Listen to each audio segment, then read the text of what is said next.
चर्चा चल रही है 16 कारण भावना की।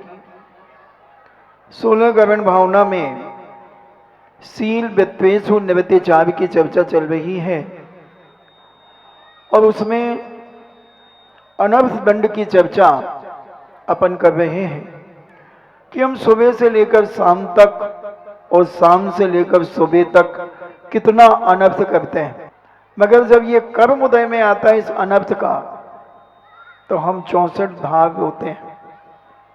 वो तो गलती से कुछ लोग जैन घर में पैदा हो गए हैं तो उन्हें मंदिर आना पड़ता है, नहीं तो कहीं और जाते वो यहां वहां मिथ्यात्व में जाकर के भटकते। मगर कितना उनका योग पुण्य का उदय आया, मगर उस पुण्य का उपयोग करना हर व्यक्ति नहीं जानता कि बड़ी मुश्किल से पुण्य का उदय आता है। अब उसका हम किस प्रकार से सदुपयोग करें, ये ज्ञान अगर व्यक्ति के अंदर हो जाए तो बहुत सारी दुर्गतियों में जाने से हमारे जीवन के परिवार के लोग बच जाएं। मगर हम जान जानकर अंधे बनकर के कुएं में गिर जाते हैं।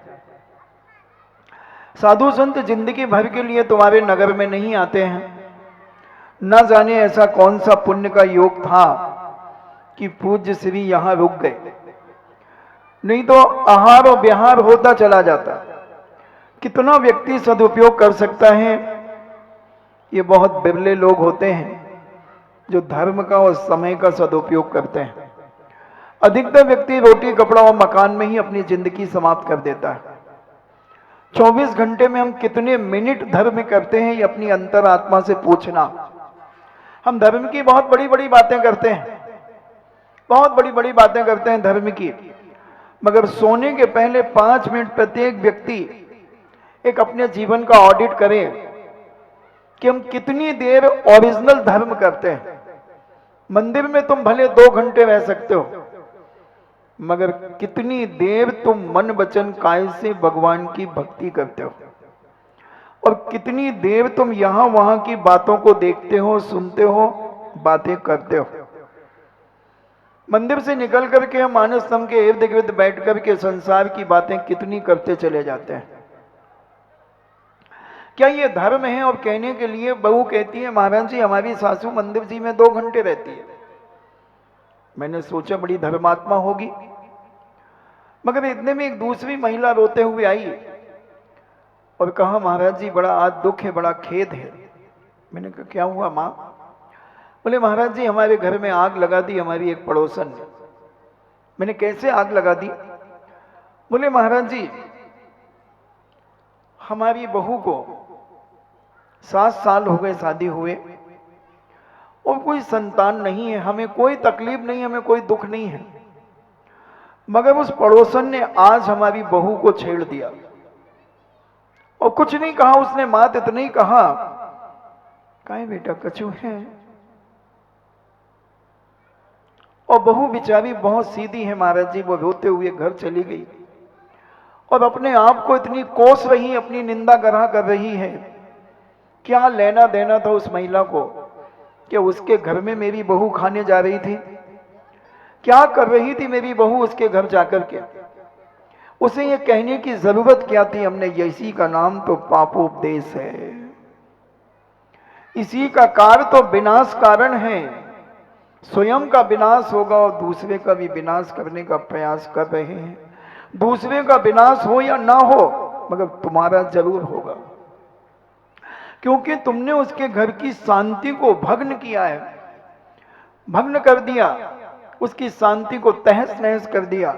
न उसके पति को कोई विकल्प था, न उसकी सासू मां को कोई विकल्प था, न उनके परिवार के अन्य देवर आदि को विकल्प था, मगर तुम्हें क्या विकल्प था? क्या तुम्हें अपने घर की रोटी नहीं पच रही थी? जो तुम दूसरों के घर में अपनी पाप की, अपनी कसाई की, अपनी अहंकार की बात लेकर के तुमने उस बहू बिटिया को छेड़ दिया। आज 15 दिन हो गए वो बहू बेचारी तड़प रही है। उसकी वेदना का सारा पाप उस महिला को लगेगा जिस महिला ने जले में नमक डाला। सहन नहीं कर पाओगे जब ये कर्म उदय में आएगा। अधिकतर यूजलेस महिलाओं का एक ही काम होता है, घर से तो आती हैं मंदिर के नाम पर, और मंदिर में एक आध आरती और स्वाध्याय की 2-4 लाइनें सुनी और यहां वहां गुट्ट बना करके बैठती हैं और इसके उसके घर की बातें करती चली जाती हैं। यह कहलाता पापोपदेश अनर्थ दंड, निष्प्रयोजन क्रिया करना। क्या जरूरत थी आपको उसके परिवार की बात करने की? क्या जरूरत थी उसके परिवार को छेड़ने की? आपसे उन्होंने कुछ पूछा था? तुम मिथ्या दृष्टि हो से मिथ्यात्व में घसीटना चाहते हो। कई सलाहें देती है, वहां चली जाओ, वहां झाड़ा लगवा लो, वहां गंडा ताबीज पहना लो। अरे तुम जन्म जन्म की मिथ्या दृष्टि जीव और एक धर्मात्मा को मिथ्यात की ओर ले जाना चाहते हो। लोभी गुरु लालची चेला होए नरक में ठेलम ठेला। ऐसी स्थिति आज महिलाओं में बहुत तेजी से बढ़ रही है। सावधान हो जाएं। अभी तक जिनने जो किया हो, आज यहां से उठने के पहले एक कायोसर्ग कर लें कि हम किसी के परिवार के बारे में हस्तक्षेप नहीं करेंगे। हमें क्या लेना देना, उसका पुण्य है, उस बिटिया का पुण्य है, उसका पाप है। तुम उसमें बीच में हड्डी में कबाब क्यों बन रही हो? कबाब में हड्डी क्यों बन रही हो? तुम अपने जीवन की दुर्गति क्यों विनाश करना चाहते हो? मैं सारे विश्व की महिलाओं से, माताओं से, पुरुषों से कहना चाहता हूं, किसी के परिवार में क्या हो रहा है, तुम्हें तब जरूरत क्या है? तुम कौन होते हो? तुम्हें किसने अथॉरिटी पावर दिया है कि तुम उसके परिवार का हस्तक्षेप करो? और सबसे ज्यादा ये 50 से ऊपर जो हो जाती हैं यूजलेस, इनके ही ये सारे षड्यंत्र होते हैं। क्योंकि इन्हें कोई काम होता नहीं। बहू भी कहती है जाओ तो तुम मंदिर जाओ, घंटा 2 घंटा कम से कम, हमें शांति तो रहेगी, नहीं तो घर में बहुओं को छेड़ेंगी। अब बेचारी की शांति भंग कर दी। आज 15 दिन हो गए, उसकी सासू ने आज मुझे आकर के बताया कि महाराज जी अब बताओ हम उसे कैसे समझाएं, ये किसी के हाथ में है क्या बच्चों को जन्म देना? किसके हाथ में? कौन माई का लाल कहता है कि मेरे हाथ में है बच्चों को जन्म देना? अरे उसके जैसे कर्म होंगे, उस कर्म के उदय से संतान होगी और नहीं होगी। हमारे जैनाचार्यों ने भी इसके बारे में पूज्य जीव कांड के अंदर नेमिचंद सिद्धांत चक्रवर्ती महाराज ने बताया कि किसे गर्भ ठहरेगा और किसे नहीं ठहरेगा, यह भी बताया। तीर्थंकर आदि किस मां के गर्भ में आते हैं, 63 साल का महापुरुष किस में आते हैं, सामान्य व्यक्ति किस में आते हैं, और किसे गर्भ नहीं ठहरता। ऐसे 3 प्रकार की योनि उन्होंने बताई। तुम क्यों हस्तक्षेप करती हो? तुम क्यों पाप के भागीदार बनते हो? क्यों तुम रास्ते बताते हो कि तुम वहां झाड़ा लगा लो, वहां ये कर लो, यहां वो कर लो, तुम्हारा हो जाएगा? तुम स्वयं मिथ्या दृष्टि हो और दूसरे को मिथ्यात्व में लेकर के घसीटना चाहते हो और अन्य जगह पर उसका माथा झुकवाना चाहते हो। क्या जिनेन भगवान कम पड़ गए? सावधान हो जाओ मेरी प्यारी माताओं, बुरा मत मानना, और मान जाओ तो मुझे क्या फर्क पड़ता है। कल 1 गिलास मीठा पानी पी लेना बुरा डाल करके, बुरा मान जाओ तो। मगर ये गलत जो तरीके हैं आज तुम्हारे घरों को बिगाड़ने के, किसी के घर की शांति को नष्ट करने का तरीका कुछ महिलाओं ने, हर जगह हिस्ट्री सीटर महिलाएं होती हैं, हर जगह हम देखते हैं वो 2, 4, 5 रहती, जिनको एक ही काम रहता है, किसके यहां क्या हो रहा है उनके घर में आग लगाना, इधर उधर भिड़ाना, इसकी उसकी खिलाना। आजकल भाई तुम्हारी बहू तो बहुत धर्म कर रही है, हम जब देखते हैं उसको मंदिर में बैठी रहती है, महाराज के पास बैठ जाती है, प्रवचन सुनती है भाई, वो रोज जिज्ञासा सुनती है, और नहीं जाए तो उन्हें तकलीफ, जाए तो तकलीफ। अब बताओ इनको कौन समझाए? अब नहीं भाई तुम्हारी बहू मंदिर में दिखती नहीं है, देखो इतने अच्छे बढ़िया प्रवचन हो रहे, सब कछु हो रहा, हमने तो एक ही दिन नहीं देखो उखो। क्या करें भाई, बजाती नहीं है, उसे कही तो हती कि चली जाओ, सुबह कहता हमें नहीं जाने।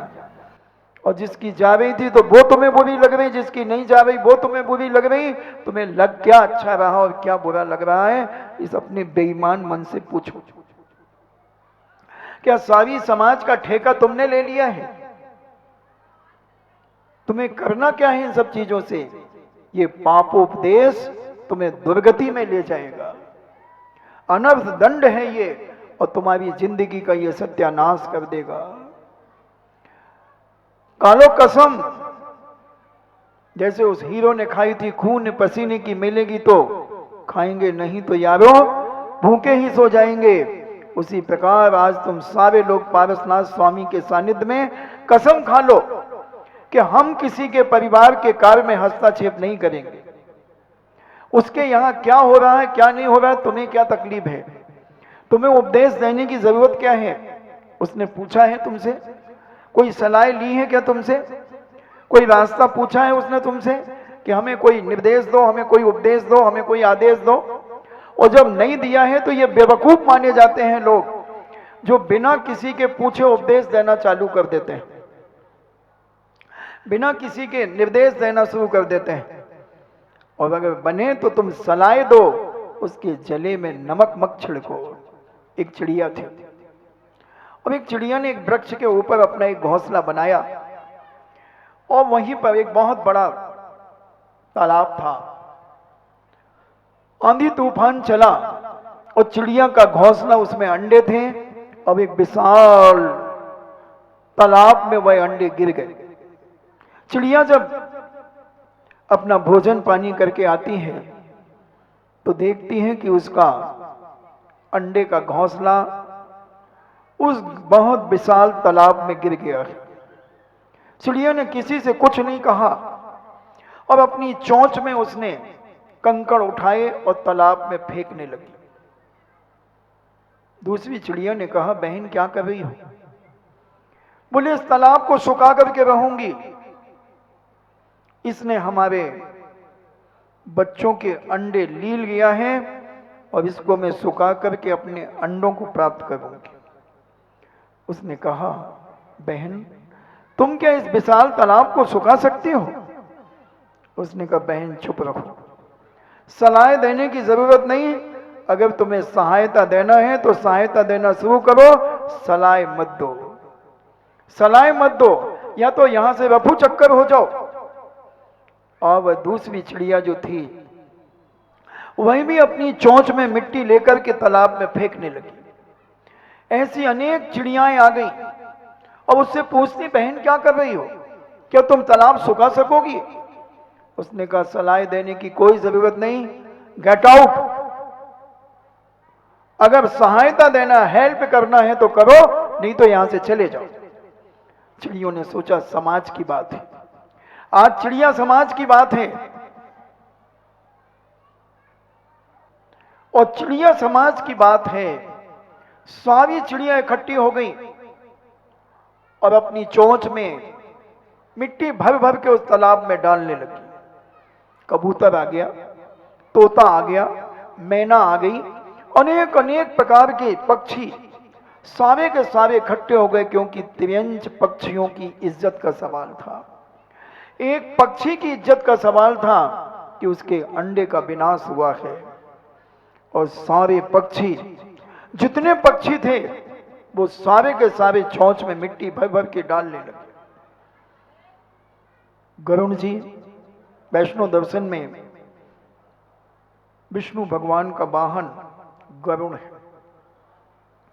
गरुण देखता है कि आज पूरे आकाश में कोई पक्षी नहीं उड़ रहे हैं, न चील है, न कबूतर है, न कौवा है, न तोता है, न मैना है, आदि आदि कोई भी नहीं। बात क्या है?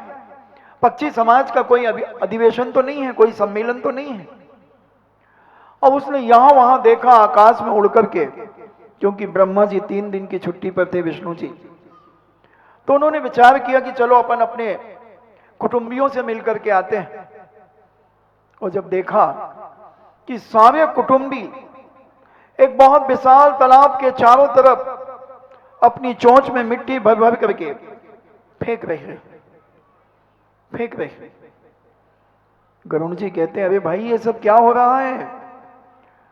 बोले, आइए गरुण महाराज, हमारी चिड़िया बहन के अंडों को इस समुद्र ने, इस तालाब ने ले लिया है, और हम सब ने संकल्प किया है कि हम अपनी इस बहन के, अपनी बेटी के इन अंडों को वापस प्राप्त करेंगे। अरे भाई तुम कैसे प्राप्त करोगे? इतने बड़े समुद्र तालाब को सुखाओगे क्या? सारे पक्षियों ने एक आवाज में कहा, उपदेश देने की जरूरत नहीं है, सलाह देने की जरूरत नहीं है, अगर सहायता देना है तो दो, नहीं तो यहां से रफू चक्कर हो जाओ। और गरुण जी के 3 दिन पूरे हो चुके थे छुट्टी के। गरुण जी को ब्रह्मा विष्णु जिनका भी वाहन हो उनके पास जाना था, मगर उन्होंने, गरुण जी ने सोचा समाज की बात है, इज्जत वाली बात है, सहयोग देंगे। जैसे उदाहरण के लिए लेने, किसी गाड़ी के ड्राइवर के परिवार में कोई घटना घट जाए और सेठ जी फोन करें कि ड्राइवर साहब जल्दी आइए। अगर सच्चा ड्राइवर अपनी परिवार और समाज का समर्थन करने वाला होगा तो सेठ जी को फोन कर देगा, आई एम सॉरी प्लीज सेठ जी, अभी मैं 2 दिन नहीं आ पाऊंगा क्योंकि मेरी समाज में एक बहुत बड़ा अधिवेशन हो रहा है, एक कार्यक्रम है। उसी प्रकार गरुण जी ने भी कह दिया अपने मालिक से कि मैं अभी नहीं आ सकूंगा, हमारे पक्षी समाज के ऊपर एक बहुत बड़ा संकट आ चुका है और उनका सहयोग करना हमारा परम कर्तव्य है, इसलिए हम सब मिलकर के उस तालाब को सुखाएंगे, उस समुद्र को, समुद्र रूपी तालाब को सुखाएंगे। सारे पक्षी लगे हुए हैं। जैसे हम देख रहे थे परसों कि जब यहां जिनेंद्र भगवान की वेदी बन रही थी तो हमारी बुजुर्ग माताएं भी एक हाथ में अपना मोबाइल ली थी और एक हाथ में एक ईंट लेकर के भी जा रही थी। कोई 2 ईंट लेके जा रहा था, मुझे क्या मालूम था कि यहाँ कार सेवा की जरूरत है, मैं कार सेवा पे प्रवचन करता, सारी की सारी ईंटें यहाँ रखवा देता। 1 घंटे में 5000, 1000, 2000 ईंटें रख जाती। जोश दिलाना पड़ता, भावना बनाना पड़ती। और ऐसे ही सारे पक्षियों ने अपने गरुण महाराज से कहा कि गरुण जी, आप ज्यादा लेक्चर मत दीजिए, उपदेश मत दीजिए, किसी को हिताश मत कीजिए, आप उपदेश दे रहे हैं, प्रोत्साहन कीजिए और ऐसा उपदेश दीजिए आप सारे को कि हमें जोश आ जाए और हम सारे मिलकर के इसे सुखा करके रख दें। इतने में गरुण के मालिक गरुण को खोजते खोजते आ गए। बोले, गरुण जी क्या कर रहे हो भाई, चलो 3 दिन की छुट्टी पूरी हो गई, मुझे सैर पे जाना है, बहुत सारे ब्रह्मा जी ने काम बताए हैं, बहुत सारे शंकर जी ने काम बताए हैं, उन सबको करना है मुझे। गरुण कहता है, मालिक ये बंदा अब ऐसे नहीं जाएगा, समाज की इज्जत का सवाल है, हमारे पक्षी समाज को बड़ी वेदना है, अब आप या तो सहायता करो। अरे भाई ये कैसे सुखाओगे, 3 काल में नहीं सुखा सकते तुम लोग, चलो चलो। सारे लोगों ने मिलकर के कह दिया और गरुण जी ने भी कह दिया कि आप ब्रह्मा जी जाइए यहां से, हम इस तालाब को सुखा करके ही जाएंगे, आपका उपदेश मुझे नहीं चाहिए, और आपको अगर जल्दी चलना है तो आप इसे सुखा दीजिए। क्योंकि वैष्णव दर्शन में ब्रह्मा जी सृष्टि की रचना करते हैं, विष्णु जी उसका संचालन करते हैं और शंकर जी उसका संहार करते हैं। तो ब्रह्मा जी ने कहा कि गरुण मानने वाले नहीं है, और उनके उपदेश सुनकर के सदुपदेश जब उन्होंने दिया, सारे पक्षियों ने मिलकर के ब्रह्मा जी को भी संबोधन कर दिया। और गरुण जी ने तो कहा, ब्रह्मा जी आप चाहें तो 1 सेकंड में समुद्र को, तालाब को सुखा सकते हैं, जैसे 1 सेकंड में व्यक्ति उठ सकता है। 1 सेकंड नहीं लगता उठने में, बैठने में तो थोड़ा देर लग जाती है। और वह अब ब्रह्मा जी ने सोचा क्या करें, सुखाना तो पड़ेगा, और नहीं सुखाऊंगा तो गरुण जी का वाहन मुझे यात्रा के लिए नहीं मिल पाएगा। और उन्होंने अपने आशीर्वाद से उस तालाब को सुखा दिया। अंडे ऊपर आ गए और चिड़िया ने अपने अंडों को सहेज कर पुनः एक घोंसला बना करके रख लिया। हम भी चाहें तो अपनी समाज में अगर कोई दुख दर्द और वेदना से परेशान है तो उसे वेदना में और नमक मिर्ची न छिड़क दें, उसकी वेदना का कोई निवारण करने का प्रयास करें, उसे कोई ऐसा संबोधन दें, उसके परिवार के लिए ऐसी एक सांत्वना दें, एक ऐसा उपदेश दें कि जिसके माध्यम से उनके घर में जो अशांति थोड़ी सी बन रही है वो अशांति पूर्णतः शांति में परिवर्तित हो जाए। मगर हम कहाँ इतना विवेक रखते हैं? हम तो एक ही चीज जानते हैं कि उसके घर में शांति क्यों है, उसके घर में अशांति क्यों नहीं हो रही है। हमारे घर में अशांति है तो उसके घर में क्यों नहीं हो रही, उसके घर में शांति क्यों है? तो हम तो कोई ना कोई पॉइंट, कोई ना कोई बात सोच करके उसके घर को हिलाने का प्रयास करते हैं। हम ऐसा उपदेश दे देंगे, ऐसी कुछ बात कह देंगे, बेचारा परिवार का व्यक्ति धर्म करे तो आफत, धर्म ना करे तो आफत। अब इनसे पूछो कि वो क्या करें, क्या करें? मैं आपसे पूछना चाहता हूं, बोलो ऐसा होता है कि नहीं? हाँ या ना बताओ। अगर किसी के बच्चे अभिषेक करने लगे और उनका बेटा ना जाए, देखो तो भाई उनको बच्चा इतनी 9 साल को है, रोज अभिषेक करने जाता।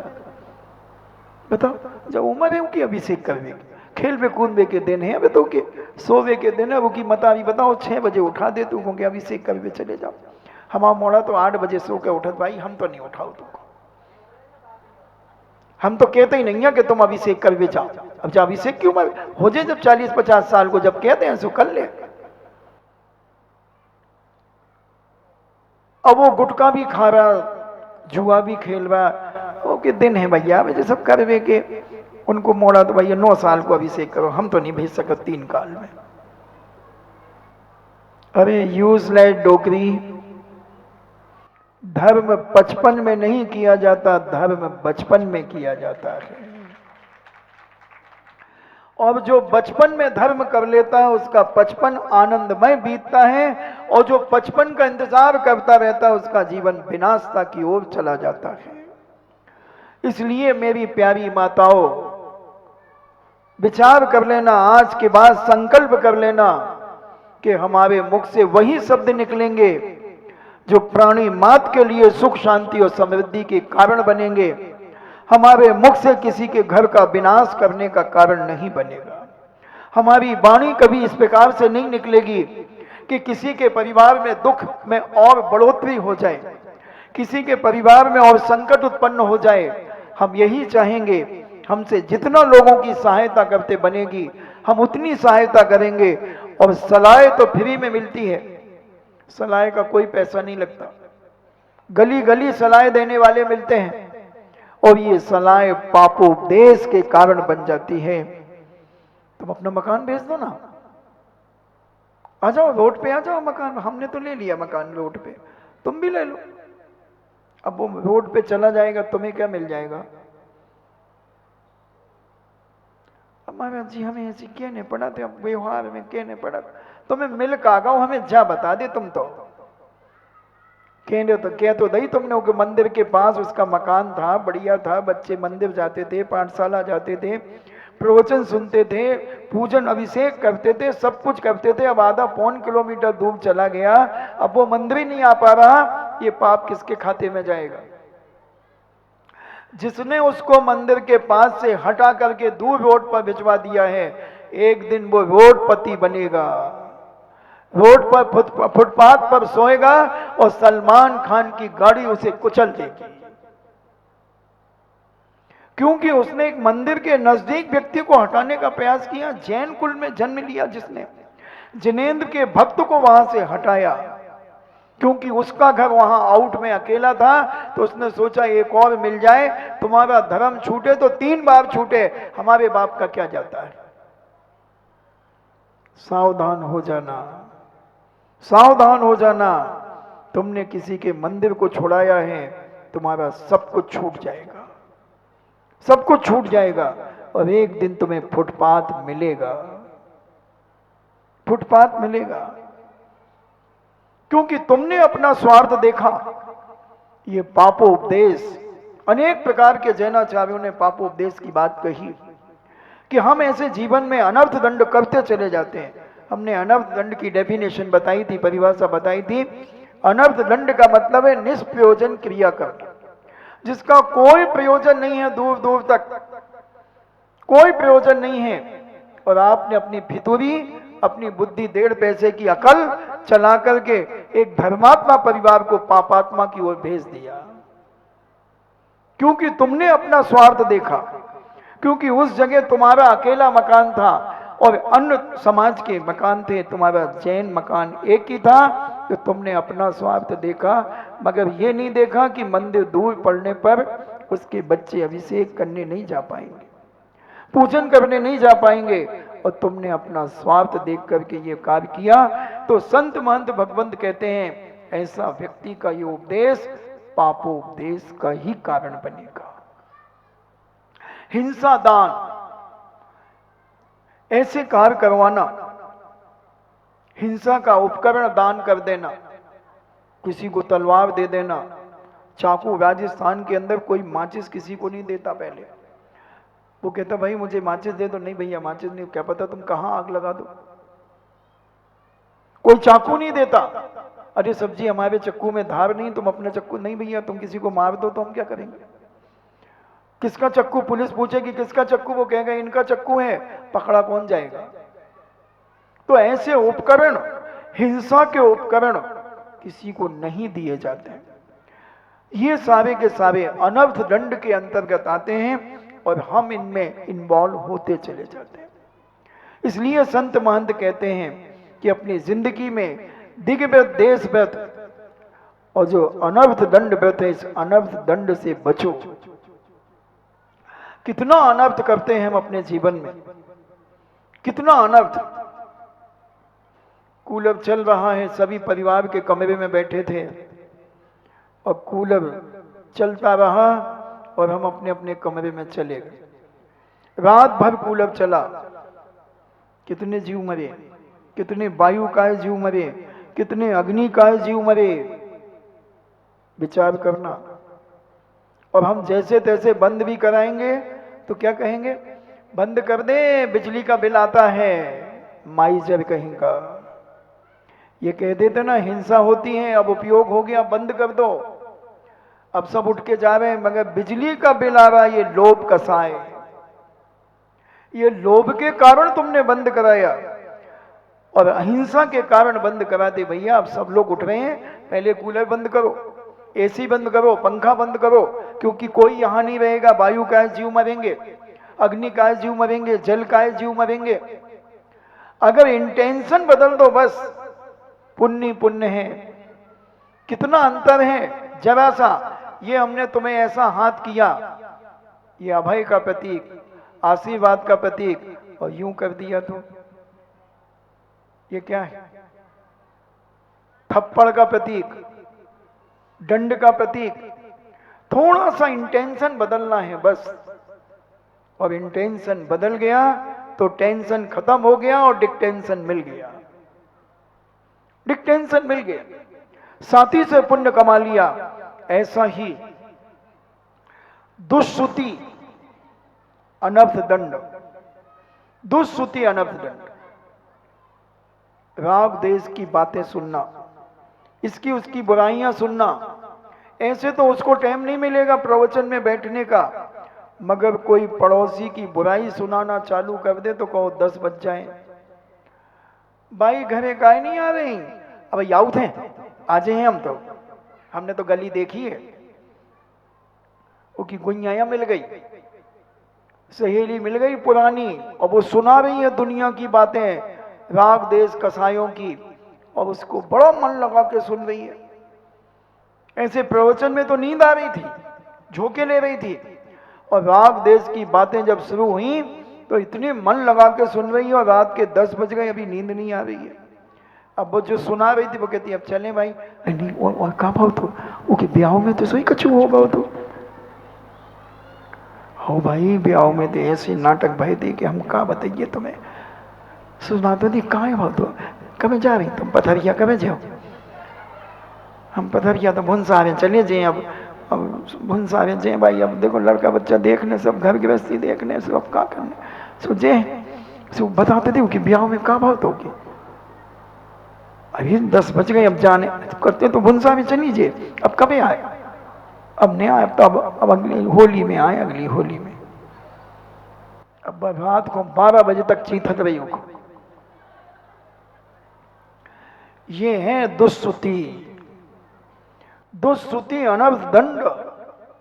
राग देश की कसायों में कितना मन लगता है हमारा सुनने में, मिथ्यात की बातों में कितना मन लगता है, यहां वहां भटकाना और भटकने में कितना मन लगता है, थोड़ा सा अपने मन से पूछना। जिनेंद्र भगवान का मंदिर कम पड़ जाता है, हम यहां वहां भटक जाते हैं, यहां वहां जहां तहां मत पूछो कहां कहां हम चले जाते हैं। और पूछो मंदिर, हम कल गए थे, आज तो जा ही नहीं पाए, आज हम उतने चले गए थे, फिर हमारे रिश्तेदार आए थे सो उन्हें लुआ गए थे हम। अरे मिथ्या दृष्टि जीवो, तुम्हें जिनेंद्र भगवान का मंदिर कम पड़ गया, तुम्हें वीतरागी भगवान कम पड़ गए और तुम यहां वहां चले गए। ये है विनाश के कारण, ये है विनाश के कारण। तो ऐसे दुष्श्रुति, राग देश की चर्चाएं सुनना, मिथ्यात की बातें करना कराना,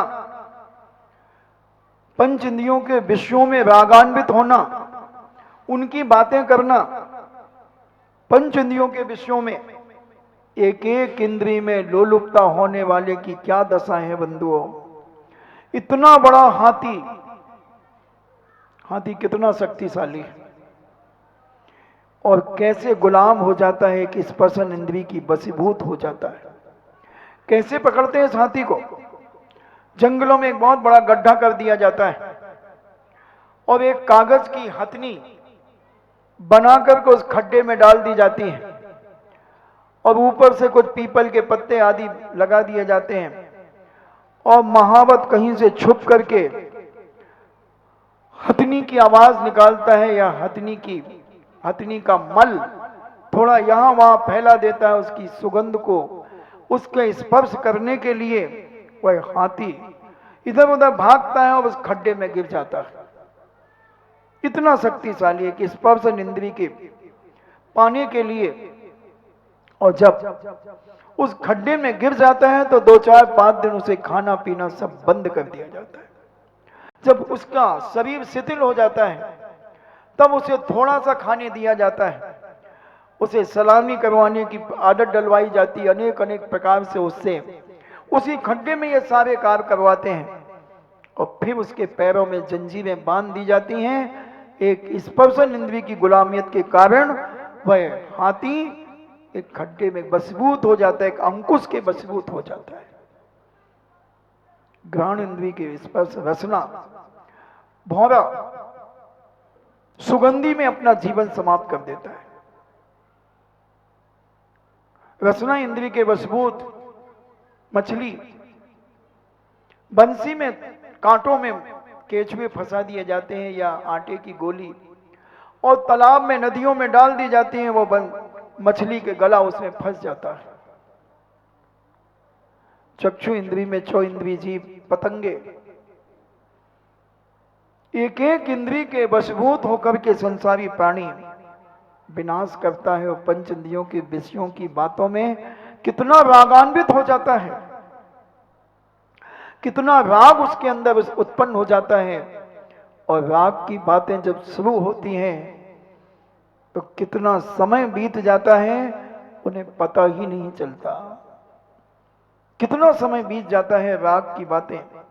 गंदी फिल्में देखने में जब हम लिप्त हो जाते हैं, मोबाइल में गंदी चीजें देखने में जब हम इतने मदमस्त हो जाते हैं, मां सोचती है बेटा बेटी सो चुके हैं और वो चद्दर के अंदर मोबाइल में क्या देख रहे हैं, राग राग आग। बच्चा सोच रहा, मां सोच रही पढ़ रहा है बच्चा, और पढ़ने के बहाने वो मोबाइल में क्या देख रहा है, पंच इंद्रियों के विषयों की लिप्सा, पंच इंद्रियों के पाप, विषयानुराग अपनी आत्मा में पैदा कर रहा है, अपनी इंद्रियों में राग को पैदा कर रहा है और वह अपने जीवन का विनाश कर रहा है, चित्त का विनाश कर रहा है, मन को मलिन कर रहा है और जब ये गंदी चीजें हम देखते हैं तो हमें गंदे स्वप्न रात्रि में आते हैं और हम उस पाप के भागीदार बनकर के अपने जीवन का विनाश करते चले जाते हैं।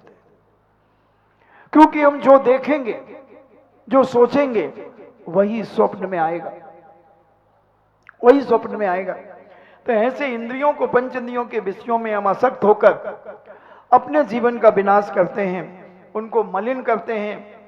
हम कुटिल शास्त्रों का अध्ययन करते हैं, उन्हें पढ़ते हैं। हम राजनीति में अपना जीवन बर्बाद कर देते हैं। हम भोजन कथाओं में जब देखो, जब हम भोजन की चर्चा करते रहते हैं, स्त्रियों की चर्चा करते रहते हैं, ये सारे प्रमाद हैं, ये दुष्श्रुति के अंतर्गत आ जाते हैं। इनसे हमें सदा बचना चाहिए। हम कभी हास्य में, हंसी मजाक में इतने उलझ जाते हैं कि पता ही नहीं चलता कि हम कितनी कसाई कर चुके, कितनी एक दूसरे की क्रिटिसाइज कर चुके। चार लोग एक समानता के मिल गए और किसी एक व्यक्ति के बारे में सोचना शुरू किया तो उसने कहा हाँ हाँ मुझे भी मालूम है उसने ऐसा किया था। उसे कुछ मालूम नहीं है, मगर उसने हाँ में हाँ मिला दिया। किसी को नीचा दिखाने में हम तैयार हो गए, उसका मजाक उड़ाने में तैयार हो गए, उसके परिवार की हंसी करने के लिए मजाक चले गए। किसी स्कूल के टीचर का मजाक उड़ाने लगे। मान लीजिए कोई टीचर को पैंट खिसकाने की आदत है या कंधे उचकाने की आदत है, तो हम उसी की चर्चा लेकर चलो, अरे हमारे वो टीचर, उनका तो पैंट हमेशा ही नीचे खिसता है, वो खींचते ही रहते हैं और स्टाइल उनका कोट वर्ड बना लिया। चार बच्चे मिले तो वह सीधा पैंट उठा देगा तो सब समझ जाएंगे ये क्या कहना चाहता है। ये सारे के सारे दुष्श्रुति है, मिथ्या ज्ञान है, जीवन का विनाश का कारण है। इससे हमें बचना चाहिए। ऐसे गंदी कहानियां, गंदे उपन्यास, गंदे नाटक, खोटे कार्य, इन सब से इनका पठन पाठन, इनका श्रवण हमें अपने जीवन में नहीं करना, इनका मनन नहीं करना। ये दुष्श्रुति नाम का अनर्थ दंड है। अगर इससे हम बच गए तो हमने बहुत कुछ अपने जीवन में पा लिया। महाराज जी, रस तो इसी में आता है, दशहरी आम से ज्यादा रस, क्या कह रहा हूं, दशहरी आम से ज्यादा रस किसमें आता है? दूसरों की बुराई सुनने में, दूसरों के घर की बातें सुनने में, दूसरों को भिड़ाने में, इधर उधर के राग रंग में। और महाराज जी तुम कह रहे हैं इनको बंद कर दो। सही बात है, कैसे बंद करोगे? अगर तुम बंद कर दोगे फिर दुर्गति कौन जाएगा? क्योंकि नरकों का कोटा भी तो पूरा करना है। सारे लोग अगर धर्मात्मा हो जाएंगे तो फिर सब स्वर्ग चले जाएंगे, दुर्गति कौन जाएगा? कोई बात नहीं, तुम चिंता मत करो, तुम तो स्वर्ग जाओ, तुम अपनी गति तो सुधारो, तुम अपने परिणामों को तो निर्मल करो। कौन क्या करेगा तुम्हें उससे कोई मतलब नहीं। प्रत्येक व्यक्ति अगर अपने जीवन में एक संकल्प कर ले कि मुझे किसी की बुराई नहीं करना, अगर कोई तुम्हें किसी की बुराई सुनाए तो तुम उठ करके वहां से चले जाओ। अगर तुम धर्मात्मा हो, सम्यक दृष्टि जीव हो, जिनेंद्र के कुल में अगर तुम्हारा जन्म हुआ है तो आज तुम संकल्प कर लो, देखो वो भाई जैसे हम बुराई सुना रहे ना, तो वो उठ के चली देखो, ये कहलाती हैं। अब कौन समझाए बताओ इनको? धर्म की बात नहीं सुनना उनको। भगवान अभी भगे नहीं जा रहे, भगवान तो बैठे हैं। हम भग जाएंगे, हम उठ जाएंगे, मगर उनकी उसकी चिंता नहीं है, उनको तो अपनी रूढ़ियां करना है। तो हम अगर ये संकल्प कर लें तो हमारा जीवन दिन दूना रात चौगुना प्रगति की ओर चला जाएगा और हमारा जीवन पवित्र हो जाएगा। इसलिए दुष्श्रुति से, यानी गलत चीजों से हम बचें, उनको सुनने में अपने आप को बचाएं। ऐसी कोई बात हम अपने कानों में न सुने। अगर कोई सुनाने का भी प्रयास करे तो तुम उठ करके चले जाओ, क्योंकि वो तो दुर्गति जाएगा और तुम्हें भी ले जाएगा। वो सोच रहा है कि मैं अकेला नरक जाऊंगा तो वहां क्या करूंगा, तो दो चार और तैयार करो यहां पर, फिर वहां WWF होगा। वो कहेगा मैं तेरे कारण नरक आया, वो कहेगा मैं तेरे कारण नरक आया, और फिर दे शॉट मारेगा, मैं तेरे कारण आया, और असुर कुमार जाति का देव और जाकर के भिड़ाएगा कि हाँ इसने ही तेरे घर की बुराई करके सुनाई थी। वो कहता अच्छा इसने सुनाई थी, तो वो इसके मुंह को फाड़ देगा। नरकों की वेदना, अगर थोड़ा भी भय लग जाए तो आज से संकल्प कर लेना कि किसी की बुराई हम नहीं सुनेंगे, बुराई नहीं करेंगे। जिस स्थान पर बुराई हो रही है उस स्थान को छोड़ करके हम चले जाएंगे, चाहे हमारा कितना भी घाटा हो जाए, मगर उस स्थान पे हम एक सेकंड भी नहीं रुकेंगे। अगर हम अपना कल्याण करना चाहते हैं तो बंधुओं आज संकल्प कर लो, जहां भी बुराइयां कोई सुनाए उससे स्पष्ट मना कर दो, भैया हम मंदिर आए हैं, भगवान का गुणानुवाद करने के लिए आए हैं, स्तुति करने आए हैं, हम किसी की बुराई सुनने नहीं आए हैं। तुम्हें सुनाना है तो भगवान को सुना दो, और भगवान बहरा है, भगवान सुनता नहीं, भगवान के कान ही नहीं है। और तुम्हारे कान अगर तुम्हारे कान में पड़ गई तो तुम्हारी रात खराब हो जाएगी। इसलिए इन सारी चीजों से बच करके अपने जीवन को बचाने का प्रयास करें, ऐसे विशुद्ध परिणाम अपने जीवन में करें कि हे भगवान मेरे परिणामों में कभी किसी के प्रति घृणा भाव ना आए, किसी की उपेक्षा करने का भाव ना आए, किसी के जीवन का विनाश करने का परिणाम ना आए, हर जीव को सहायता देने का परिणाम आए, हर व्यक्ति को उत्थान करने का परिणाम आए, हर व्यक्ति के प्रति करुणा और दया भाव मेरे जीवन में उत्पन्न हो, और इस प्रकार का मैं साहित्य अपने जीवन में पढ़ूं जिस साहित्य के माध्यम से मुझे संसार से वैराग्य उत्पन्न हो, कसाएं क्षीण हो, कसाएं कम हो, और परिणामों में बड़ी निर्मलता और पवित्रता मेरे जीवन में आए। ऐसी भावनाएं प्रातः काल उठ करके अपने जीवन में बनाना चाहिए कि हे भगवान ऐसे लोगों की संगति ही मेरे जीवन में ना हो जो व्यक्ति केवल बुराइयां ही करते रहते हैं। कुछ लोगों की आदत होती है कि वो हमेशा जहर उगलते हैं, उन्हें अच्छाई दिखती नहीं, सज्जन व्यक्तियों की बुराई करते ही रहेंगे वो, बस समझ लेना विनाशकालीन विपरीत बुद्धि। अब इनके विनाश के दिन आगे, इन्हें दुनिया की कोई ताकत इन्हें सहयोग नहीं देगी, और ये अकेले सड़ सड़ के मरेंगे। क्योंकि जो दूसरों की निंदा करेगा, दूसरों की बुराई करेगा, दूसरों को अपमानित करेगा, ऐसे व्यक्ति का कौन सम्मान करेगा, कौन उसे सहयोग देगा। इसलिए प्रत्येक व्यक्ति आज जो भी मेरी आवाज को सुन रहा है, सुनेंगे, उनसे मेरा कहना है बड़े विनय भाव से, बहुत क्षमा भाव से, कि आज वो कभी भी किसी की बुराई कहीं होती है, एक सेकंड नहीं लगे उठ करके वहां से चले जाना, जय जिनेंद्र करके चले जाना। वो कहे अरे रुको तो सुनो तो सुनो, नहीं मुझे नहीं सुनना, क्योंकि मैं अपनी सदगति चाहता हूं। मैं जिनेंद्र के कुल में मेरा जन्म हुआ है, मैं कोई हेरा खेरा मिथ्या दृष्टि के यहाँ मेरा जन्म नहीं हुआ कि मैं अपना विनाश करूं। मैं तो अपना विकास करना चाहता हूं, अपने जीवन का कल्याण करना चाहता हूं। इसलिए हे माता जी, हे बहन जी, हे भाई, मैं किसी की बुराई मेरे सामने मत करो। अगर आपको करना है अच्छी धर्म की चर्चा करो, दो शब्द धर्म के अगर मेरे कान में पड़ जाएं, वो आप सुना दें, तो मैं आपका बहुत बहुत आभार मानूंगा। और अगर तुमने दो एक शब्द भी अगर मेरे लिए कह दिया तो क्या पता मेरा मन खराब हो जाए, मेरी रात खराब हो जाए, मेरे मन में बुरे भाव आ जाए। एक व्यक्ति हमारे आचार्य श्री के पास आया और कहता है आचार्य श्री वो व्यक्ति आपकी बहुत बुराई कर रहा है, ऐसा ऐसा बोल रहा है। आचार्य श्री कहते हैं भैया वो बोल रहा कि नहीं बोल रहा मुझे नहीं मालूम, मगर तुमने जरूर बोला है। बोलो दोष का भागीदार कौन हुआ?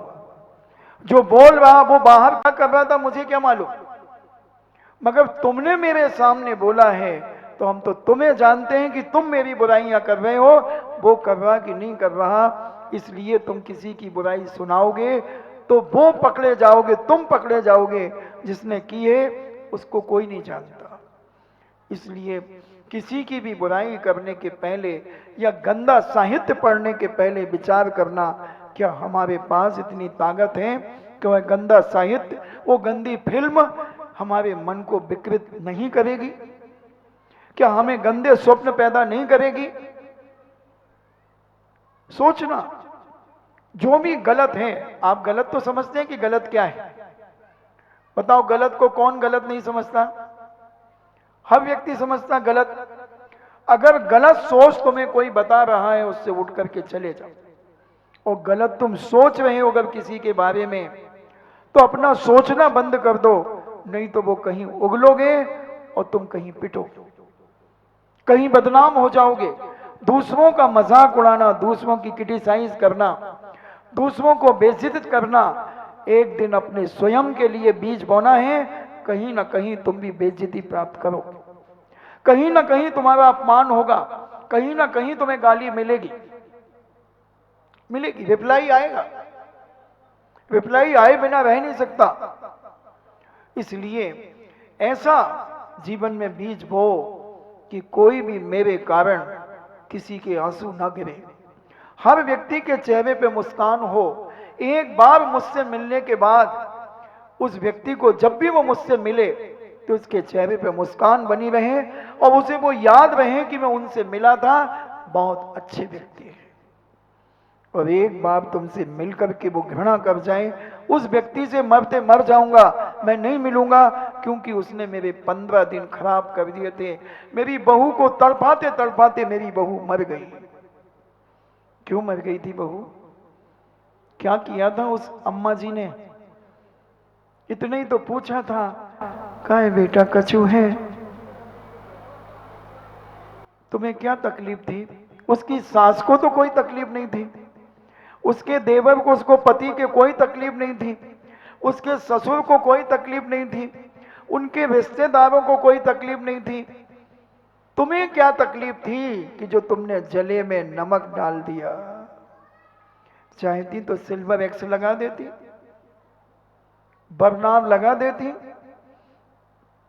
मगर तुमने तो और आग लगा दी। क्या मिल गया?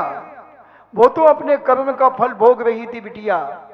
कोई पूर्व जन्म में भ्रूण हत्या कराई होगी, एबॉर्शन कराया होगा, नहीं हो रही होगी संतान, मगर तुमने तो और आग लगा दी। और उसकी सासू मिल गई। भाई हमने कही थी तुमसे, देखो बांधकपुर में न करो, तुम बांधकपुर की मोड़ी ले आई।